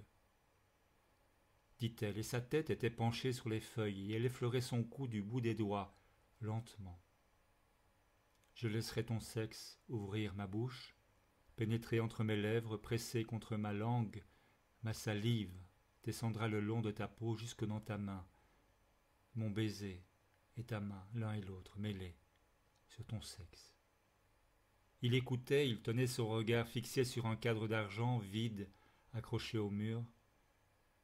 Et puis à la fin, je baiserai ton cœur, parce que je te veux, je mordrai la peau qui bat sur ton cœur. Parce que je te veux, et quand j'aurai ton cœur sous mes lèvres, tu seras à moi, vraiment. Avec ma bouche dans ton cœur, tu seras à moi, pour toujours. Si tu ne me crois pas, alors ouvre les yeux, mon bien-aimé Seigneur, et regarde-moi, je suis là. Quelqu'un pourra-t-il jamais effacer cet instant? Mon corps, que la soie ne recouvre plus, tes mains qui le touchent, tes yeux qui le regardent. Dit-elle, et elle s'était penchée vers la lampe, la lumière éclairait les feuilles et passait à travers sa robe transparente. Tes doigts dans mon sexe, ta langue sur mes lèvres, toi qui glisses sous moi et prends mes hanches, et me soulève, et me laisse glisser sur ton sexe doucement. Quelqu'un pourrait-il effacer cela, toi qui en moi lentement bouges, tes mains sur mon visage, tes doigts dans ma bouche, le plaisir dans tes yeux, ta voix, tu bouges lentement et cela me fait presque mal, mon plaisir, ma voix. Il écoutait, il se tourna un moment pour la regarder, la vie voulut baisser les yeux, mais ne le put. Mon corps sur le tien, ton dos qui me soulève, tes bras qui ne me laissent pas partir, les coups à l'intérieur de moi, la violence et la douceur, je vois tes yeux chercher les miens, ils veulent savoir jusqu'où me faire mal, jusqu'où tu veux, mon bien-aimé Seigneur, il n'y a pas de fin, cela ne peut finir, ne le vois-tu pas? Personne, jamais ne pourra effacer cet instant, pour toujours tu lanceras ta tête en arrière en criant, pour toujours je fermerai les yeux, laissant mes larmes se détacher de mes cils, ma voix dans la tienne, ta violence à me tenir serré, il n'y a plus de temps pour fuir, ni de force pour résister. Cet instant-là devrait être, cet instant est, crois-moi, mon bien-aimé Seigneur, et cet instant sera maintenant et à jamais, il sera jusqu'à la fin. Dit-elle dans un filet de voix, puis elle s'arrêta. Il n'y avait pas d'autre signe sur la feuille qu'elle tenait à la main, la dernière. Mais quand elle la retourna pour la poser, elle vit au verso quelques signes encore, soigneusement alignés, encre noire, au centre de la page blanche. Elle leva le regard sur Hervé Joncourt, ses yeux la fixaient, et elle comprit que c'étaient des yeux magnifiques. Elle regarda à nouveau la feuille. « Nous ne nous verrons plus, monseigneur, dit-elle. Ce qui était pour nous, nous l'avons fait, et vous le savez. Croyez-moi, nous l'avons fait pour toujours. Gardez votre vie à l'abri de moi, et n'hésitez pas un instant, si c'est utile à votre bonheur, à oublier cette femme qui à présent vous dit sans regret adieu. » Elle continua quelques instants à regarder la feuille, puis la posa sur les autres, à côté d'elle, sur une petite table en bois clair. Hervé Joncourt ne bougea pas, mais il tourna la tête et baissa les yeux. Il regarda fixement le pli de son pantalon, à peine marqué mais parfait sur sa jambe droite, de l'aine jusqu'au genou, impeccable. Madame Blanche se leva, se pencha vers la lampe et l'éteignit. Il n'y eut plus dans la pièce que le peu de lumière qui par la fenêtre arrivait du salon. Elle s'approcha d'Hervé Joncourt, fit glisser de son doigt une bague de minuscules fleurs bleues et la posa à côté de lui. Puis elle traversa la pièce, ouvrit une petite porte peinte cachée dans un mur et disparut en la laissant à demi fermée derrière elle. Hervé Joncourt demeura longtemps dans cette lumière étrange, tournant dans ses doigts une bague de minuscules fleurs bleues. Du salon arrivaient les notes d'un piano fatigué. Elles diluaient le temps. Tu avais presque du mal à le reconnaître. Finalement, il se leva, s'approcha de la petite table en bois clair, rassembla les 7 feuilles de papier de riz. Il traversa la pièce, passa sans se retourner devant la petite porte à demi fermée et s'en alla. 60. Hervé Joncourt passa les années qui suivirent en choisissant pour lui-même l'existence limpide d'un homme n'ayant plus de besoin. Ses journées s'écoulaient sous la tutelle d'une émotion mesurée. À la Ville-Dieu, les gens recommencèrent à l'admirer parce qu'il leur semblait de voir en lui une manière exacte d'être au monde. Il disait qu'il était ainsi même dans sa jeunesse, avant le Japon. Avec sa femme Hélène, il prit l'habitude chaque année de faire un petit voyage. Ils virent Naples, Rome, Madrid, Munich, Londres. Une année, ils poussèrent jusqu'à Prague, où tout leur sembla théâtre. Ils voyageaient sans date ni programme, tout les étonnait, en secret, leur bonheur aussi. Quand ils éprouvaient la nostalgie du silence, ils revenaient à la Ville-Dieu. Si on le lui avait demandé, Hervé Joncourt aurait répondu qu'il allait continuer de vivre ainsi, toujours. Il avait en lui la quiétude inentamable des hommes qui se sentent à leur place. Parfois, les jours de vent, il descendait à travers le parc jusqu'au lac et restait pendant des heures sur le bord à regarder la surface de l'eau se rider en formant des figures imprévisibles qui brillaient au hasard dans toutes les directions. Devant, il n'y en avait qu'un seul, mais sur ce miroir d'eau, on aurait dit qu'ils étaient 1000 à souffler, de partout. Un spectacle, inexplicable et léger. Parfois, les jours de vent, Hervé Joncourt descendait jusqu'au lac et passait des heures à le regarder parce qu'il lui semblait voir dessiner sur l'eau le spectacle léger et inexplicable qu'avait été sa vie. 61. Le 16 juin 1871, dans l'arrière-salle du café de Verdun, peu avant midi, le manchot réussit un 4 bandes absurde, avec effet rétro. Baldabio resta penché au-dessus de la table, une main derrière le dos, l'autre tenant sa queue de billard, incrédule. Ça alors. Il se redressa, posa la queue de billard et sortit sans saluer. 3 jours plus tard, il partit. Il fit cadeau de ses 2 filatures à Hervé Joncourt. Je ne veux plus entendre parler de soi, Baldabio. Vends-les, imbécile. Personne ne réussit à lui faire cracher où diable il s'était mis en tête d'aller, et pour faire quoi en plus. Il dit seulement quelque chose à propos de Sainte-Agnès que personne ne comprit vraiment. Le matin où il partit, Hervé Joncourt l'accompagna avec Hélène jusqu'à la gare du chemin de fer d'Avignon. Il avait avec lui une seule valise, ce qui était là encore passablement inexplicable. Quand il vit le train arrêté le long du quai, il posa sa valise. Autrefois, j'ai connu un type qui s'était fait construire un chemin de fer pour lui tout seul, dit-il. Et le plus beau, c'est qu'il l'avait fait tout droit, des centaines de kilomètres, sans un seul virage. Il y avait une raison à ça d'ailleurs, mais je l'ai oublié. On oublie toujours toutes les raisons. Quoi qu'il en soit, adieu. Les conversations sérieuses, il n'était pas vraiment taillé pour, et un adieu, c'est une conversation sérieuse. Ils le virent s'éloigner, sa valise et lui, pour toujours. Alors Hélène fit une drôle de chose. Elle s'écarta d'Hervé Joncourt, et il courut après Baldabio pour le rattraper et le serra dans ses bras forts, et tout en le serrant, éclata en larmes. Elle ne pleurait jamais, Hélène. Hervé Joncourt vendit les 2 filatures pour un prix ridicule à Michel Lariot, un brave homme qui pendant 20 ans avait joué au domino tous les samedis soirs avec Baldabio, en perdant à chaque fois, avec une constance imperturbable. Il avait 3 filles, les 2 premières s'appelaient Florence et Sylvie, mais la 3e Agnès. 62. 3 années plus tard, pendant l'hiver de 1874, Hélène tomba malade d'une fièvre cérébrale qu'aucun médecin ne put expliquer ni soigner. Elle mourut au début du mois de mars. Un jour de pluie. Pour l'accompagner en silence dans l'avenue qui montait au cimetière, tout la Villedieu fut là. Parce que c'était une femme délicate qui n'avait pas répandu la souffrance autour d'elle. Hervé Joncourt fit graver sur sa tombe un seul mot. Hélas. Il remercia tout le monde, répéta 1000 fois qu'il n'avait besoin de rien et rentra chez lui. Jamais la maison ne lui avait paru aussi grande et jamais aussi illogique son destin.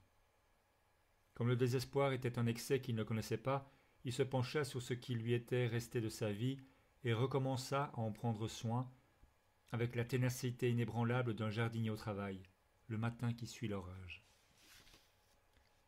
63. 2 mois et 11 jours après la mort d'Hélène, Hervé Joncourt se trouva aller au cimetière et découvrir, à côté des roses qu'il déposait en chaque semaine sur la tombe de sa femme, un anneau de minuscules fleurs bleues. Il se courba pour les examiner et resta longtemps dans cette position, qui de loin n'aurait pas manqué d'apparaître aux yeux d'éventuels témoins singulières, sinon même ridicules. Rentré chez lui, il ne sortit pas travailler dans le parc comme il en avait l'habitude, mais resta dans son bureau à réfléchir. Il ne fit rien d'autre pendant plusieurs jours. Réfléchir. 64. Rue Mosca, au numéro 12, il trouva l'atelier d'un tailleur. On lui dit que Madame Blanche n'était plus là depuis des années. Il réussit à savoir qu'elle avait déménagé à Paris, où elle était devenue la maîtresse d'un homme très important, peut-être même un homme politique. Hervé Joncourt alla à Paris. Il mit 5 jours à découvrir où elle habitait. Il lui envoya un mot en demandant à être reçu. Elle lui répondit qu'elle l'attendait le lendemain à 4 heures. Ponctuel, il monta au 2e étage d'un immeuble élégant du boulevard des Capucines. Une femme de chambre lui ouvrit. Elle l'introduisit dans un salon et le pria de s'asseoir. Madame Blanche arriva, dans une robe très élégante et très française. Elle avait les cheveux qui retombaient sur ses épaules comme le voulait la mode parisienne. Elle n'avait pas de bague de fleurs bleues à ses doigts. Elle s'assit en face d'Hervé Joncourt, sans dire un mot, et attendit. Il la regarda dans les yeux, mais comme l'aurait fait un enfant. « C'est vous qui l'avez écrite, n'est-ce pas, cette lettre ?» dit-il. « Hélène vous a demandé de l'écrire, et vous l'avez fait. » Madame Blanche resta immobile, sans baisser les yeux, sans trahir le moindre étonnement, puis elle dit « Ce n'est pas moi qui l'ai écrite. » Silence. Cette lettre, c'est Hélène qui l'a écrite. Silence. Elle l'avait déjà écrite quand elle est venue chez moi. Elle m'a demandé de la recopier en japonais, et je l'ai fait. C'est la vérité. Hervé Joncourt comprit à cet instant qu'il continuerait d'entendre ces mots sa vie entière. Il se leva, mais demeura immobile, debout, comme si tout à coup il avait oublié où il devait aller. La voix de Madame Blanche lui arriva comme de très loin. Elle a même voulu me la lire, cette lettre. Elle avait une voix superbe, et elle lisait ses phrases avec une émotion que je n'ai jamais pu oublier. C'était comme si elles étaient, mais vraiment, les siennes. Hervé Joncourt était en train de traverser la pièce, à pas très lents. Vous savez, monsieur, je crois qu'elle aurait désiré plus que tout être cette femme. Vous ne pouvez pas comprendre, mais moi, je l'ai entendu lire cette lettre, je sais que c'est vrai. Hervé Joncourt était arrivé devant la porte, il posa la main sur la poignée. Sans se retourner, il dit doucement « Adieu, madame ». Ils ne se revirent plus jamais. 65. Hervé Joncourt vécut encore 23 années, la plupart d'entre elles serein et en bonne santé. Il ne s'éloigna plus de la Villedieu, ne quitta jamais sa maison. Il administrait sagement ses biens, ce qui le garda pour toujours à l'abri de tout travail qui ne fût pas l'entretien de son parc. Avec le temps, il commença à s'accorder un plaisir qu'auparavant il s'était toujours refusé. À ceux qui venaient lui rendre visite, il racontait ses voyages. En l'écoutant, les gens de la Villedieu apprenaient le monde, et les enfants découvraient l'émerveillement. Il racontait avec douceur, regardant dans l'air des choses que les autres ne voyaient pas. Le dimanche, Il allait jusqu'au bourg pour la grand-messe. Une fois l'an, il faisait le tour des filatures pour toucher la soie à peine née. Quand la solitude lui serrait le cœur, il montait au cimetière, parler avec Hélène.